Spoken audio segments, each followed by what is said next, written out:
जी सारा, कल white house में होने वाली एक प्रेस ब्रीफिंग के दौरान अमेरिकी सदर डोनाल्ड ट्रंप ने भारत के ज़ेरे इंतज़ाम कश्मीर में होने वाले हमले के हवाले से कहा है कि ये एक ख़तरनाक सूरत हाल है और वो इन तमाम रिपोर्ट से बाखबर हैं। मैं इस हमले से बाखबर हूँ और इस बारे में बहुत सारी रिपोर्ट्स मेरी नजरों के सामने से गुजरी हैं। हम सही वक्त आने पर इस पर अपनी राय का इजहार करेंगे। बहुत अच्छा होगा अगर पाकिस्तान और भारत के दरमियान मुफाहमत की कोई सूरत निकल आए और दोनों मुल्कों के बीच दुश्मनी खत्म हो जाए।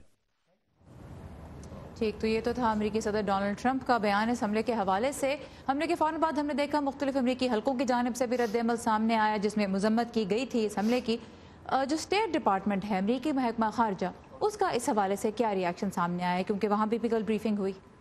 जी बिल्कुल सारा, स्टेट डिपार्टमेंट के नायब तर्जुमान रॉबर्ट पैलेडिनो ने कहा है कि अमेरिका इस हमले की शदीद मजम्मत करता है और इस हवाले से दोनों ममालिक भारत और पाकिस्तान के साथ राब्ते में है। हम भारतीय हुकूमत के साथ राब्ते में हैं, न सिर्फ इस हादसे में होने वाले नुकसानात पर इजहार अफसोस के लिए, बल्कि भारत को अमेरिका की सपोर्ट का यकीन दिलाने के लिए भी, क्योंकि भारत दहशतगर्दी के खिलाफ लड़ रहा है और हम दहशतगर्दी के खात्मे के लिए हर तरह से भारतीय हुकूमत के साथ काम करने के लिए तैयार हैं। अक़वाम मुत्तहिदा की सिक्योरिटी काउंसिल में भी जहां तक पाकिस्तान की बात है, तो हम पाकिस्तान की हुकूमत के साथ भी इस मामले पर बातचीत कर रहे हैं और जोर दे रहे हैं कि वो इस हादसे की तहकीकात करें और इसके जिम्मेदारों को सजा दें।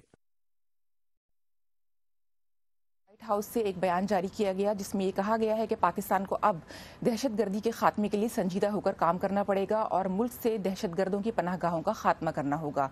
इसके अलावा इस बयान में ये भी कहा गया है कि दहशतगर्दी के खात्मे के लिए अब अमेरिका और भारत के ताल्लुकात मजीद मजबूत हो गए हैं। जी सारा।